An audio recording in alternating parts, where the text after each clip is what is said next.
డైర్ wolf దాదాపు 13,000 సంవత్సరాల క్రితం అంతరించింది. అంతరించిన ఈ జంతువుని సైంటిస్టులు తిరిగి సృష్టించారు. ఈ జంతువు ఎలా అంతరించింది, దీని చరిత్ర అండ్ ఇది సృష్టించడం వల్ల ఏమైనా ప్రమాదం ఉందా అనే విషయాల్ని ఇప్పుడు మనం తెలుసుకుందాం. దాదాపు 12,700 సంవత్సరాల క్రితం ఒకటి కాదు రెండు కాదు ఏకంగా 90 రకాల జాతులకు చెందిన క్షీరదాలు అంతరించాయి. ఇవి అంతరించడానికి గల కారణం ఇవి ఆధారపడ్డ ఆహారం అంతరించడం. కొన్ని మాంసాహార జంతువులు ఉండేవి, అవి శాకాహార జంతువుల్ని వేటాడి తినేవి. అలాగే కొన్ని శాకాహార జంతువులు చెట్లపై ఆకుల్ని మరియు మొక్కల్ని తినేవి. మొక్కలు అండ్ చెట్లు తగ్గాయి. అవి తగ్గడం వల్ల శాకాహార జంతువులు అంతరించాయి. ఇవి అంతరించడం వల్ల కొన్ని మాంసాహార జంతువులు అంతరించిపోయాయి. ప్లీస్టోసిన్ యుగంలో డైర్ వుల్ఫ్ కి ఆహారంగా ఉండే భారీ జంతువులు అంతరించాయి. మనిషి కూడా డైర్ వుల్ఫ్ తినే జంతువుల్ని తినడం మొదలుపెట్టాడు. ఎర్త్ మీద వచ్చిన క్లైమేట్ చేంజ్, ఇలా చాలా రకాల కారణాల వల్ల డైర్ వుల్ఫ్ అంతరించింది. డైర్ వుల్ఫ్ ఒకప్పుడు నార్త్ అమెరికా అండ్ సౌత్ అమెరికాలో జీవించేది. ప్లేన్స్, గ్రాస్ ల్యాండ్స్ అండ్ పర్వతాలపై కూడా డైర్ వుల్ఫ్ జీవించేది. ఇవి మాత్రమే కాదు, హాట్ అండ్ కూల్ వెదర్ని కూడా ఇది తట్టుకునేది. డైర్ వుల్ఫ్లో 2 రకాల సబ్ స్పీషీస్ ఉన్నాయి. ఇందులో ఒకటి ఏనోషియాన్ డైరస్, రెండవది ఏనోషియాన్ డైరస్ గిల్డయి. 1850 నుండి వీటి ఫొజిల్స్ దొరకడం మొదలయ్యాయి. 1858లో డైరస్ని కనిపెట్టారు అండ్ 1984లో గిల్డయిని కనిపెట్టి పేరు పెట్టారు. 2019లో కాలిఫోర్నియాలో డైర్ వుల్ఫ్ యొక్క 35 ఫొజిల్స్ దొరికాయి. వీటి మీద సైంటిస్టులు స్టడీ చేయడం మొదలుపెట్టారు. రీసెంట్గా కొద్ది రోజుల క్రితం ఒక న్యూస్ వచ్చింది, డైర్ వుల్ఫ్ని తిరిగి పుట్టించామని. ఈ న్యూస్ని అనౌన్స్ చేసింది యుఎస్కి చెందిన కొలోసల్ బయోసైన్సెస్ అనే బయోటెక్నాలజీ కంపెనీ. ఏప్రిల్ 11, 2025 రోజు కొలోసల్ బయోసైన్సెస్ అనౌన్స్ చేసిన విషయం, గ్రే వుల్ఫ్ అండ్ డైర్ వుల్ఫ్ యొక్క 2 డిఎన్ఏలు 99.94% మ్యాచ్ అయ్యాయని. ఫ్రెండ్స్, ఫర్దర్ ఇన్ఫర్మేషన్ తెలుసుకునే ముందు ఈ వీడియోని లైక్ చేయండి. మీ లైక్ వల్ల ఈ వీడియో రీచ్ పెరుగుతుంది అండ్ నాకు ఇంకా ఇలాంటి వీడియోస్ చేయడానికి ఒక మోటివేషన్ వస్తుంది. లైక్ చేశారా? ఓకే. గ్రే వుల్ఫ్ యొక్క డిఎన్ఏలోని జీనోమ్లో 2.447 బిలియన్ బేస్ పేర్స్ ఉంటాయి.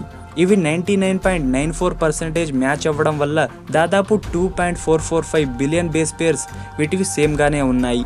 కాస్త జీన్ ఎడిటింగ్ అండ్ మోడిఫికేషన్ చేయాలి అని సైంటిస్టులు అనుకున్నారు. దాదాపు డిఎన్ఏలోని 20 రకాల లొకేషన్స్లో జీన్ ఎడిటింగ్ చేశారు.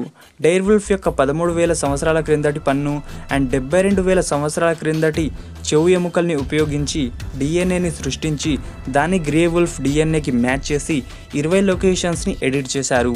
20 లొకేషన్స్లో చేంజ్ చేసినవి వీటి కలర్, వీటి సైజ్, వీటి డెన్సిటీ, ఇలా కొన్ని చేంజెస్ చేసి ఎడిటింగ్ చేసి ఆ వచ్చిన పిండాన్ని సరోగసీ వేలో సృష్టించారు.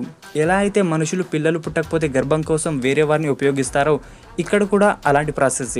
అయితే ఇక్కడ సరోగసీ కోసం వాడింది కుక్కల్ని. కొలోసల్ సైంటిస్టులు చెప్పిన దాని ప్రకారం 2024 అక్టోబర్ 1న 2 మగ డైర్ వుల్ఫ్లు జన్మించాయి. వీటి పేర్లు రోమ్యులస్ అండ్ రీమస్.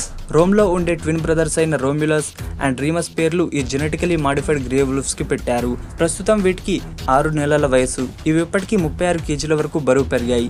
ఫ్యూచర్లో ఫుల్గా పెరిగితే 68 కేజీల వరకు బరువు పెరగవచ్చు. 2025 జనవరి 30న ఒక ఫీమేల్ డైర్ వుల్ఫ్ కూడా పుట్టింది. దానికి ఖలీసీ అని పేరు పెట్టారు.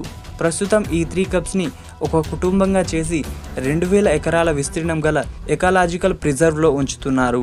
ఇవి ప్రస్తుతం రకరకాల మాంసాలైన జింక మాంసం, కొడ్డు మాంసం, గుర్ర మాంసం, ఇంకా ఇతర రకాల మాంసాలను తింటున్నాయి. కానీ చాలా మంది ఎక్స్పర్ట్స్ దీన్ని క్రిటిసైజ్ చేస్తున్నారు. ఈ పుట్టిన వుల్ఫ్స్ నిజానికి డైర్ వుల్ఫ్లు కావు. ఇవి జెనెటికల్ మాడిఫైడ్ అయిన గ్రే వుల్ఫ్లు మాత్రమే. డైర్ వుల్ఫ్ యొక్క డిఎన్ఏ ప్రస్తుతం దొరకదు. దాన్ని చేంజ్ చేసి కొంత మార్పులు చేశారు. అవి డైర్ వుల్ఫ్లు కానే కావు అని కొలోసల్ సైన్సెస్ మీద వ్యతిరేకంగా చాలామంది ఎక్స్పర్ట్స్ చెప్తున్నమాట. ఇంకొందరు వీటి రాక వల్ల ప్రకృతికి ప్రాబ్లం అని, వీటి వల్ల మనుషులకి ప్రమాదం అని కూడా అంటున్నారు. నిజానికి వీటి వల్ల ప్రాబ్లం ఉండదు. వీటిని ప్రెజెంట్ ల్యాబ్స్లో ఉంచుతున్నారు కాబట్టి. కానీ వీటిని అడవిలో ఉంచితేనే ప్రాబ్లం. అడవిలో ఉంచిన డైర్ వుల్ఫ్లు సిటీలోకి వచ్చి దాడి చేస్తే ప్రాబ్లం. బట్ మ్యాక్స్ అలా జరగకపోవచ్చు. ఇందులో ఇంకొన్ని సవాళ్ళు ఉన్నాయి. వాటి ఆవాసానికి అడవి కావాలి, వాటికి ఫుడ్ సరిపడా దొరకాలి, ఎకోసిస్టమ్ బాగుండి దాన్ని తట్టుకునే విధంగా అవి ఉంటేనే బ్రతుకుతాయి. సో ఫ్యూచర్లో వీటి మీద అప్డేట్ వస్తే ఇంకో వీడియో చేస్తాను. వీడియోని లైక్ చేస్తారనుకుంటున్నా. ఒకవేళ నేను చెప్పిన ఇన్ఫర్మేషన్ నచ్చకపోతే ఆ లైక్ తీసేయండి. నచ్చితే మాత్రం పక్కా లైక్ చేయండి. కామెంట్లో డేర్ వుల్ఫ్ గురించి మీకేమనిపించిందో తప్పకుండా కామెంట్ చేయండి. మీ వల్ల వీలైతే ఒక్కరికి ఈ వీడియోని షేర్ చేయండి. మరిన్ని unique and interesting animal videos కోసం మన ఛానల్ని సబ్స్క్రైబ్ చేసుకుని పక్కన బెల్ ఐకాన్లో ఆల్ అనే ఆప్షన్ని ఎనేబుల్ చేసుకోండి. Thank for watching this video. Have a nice day.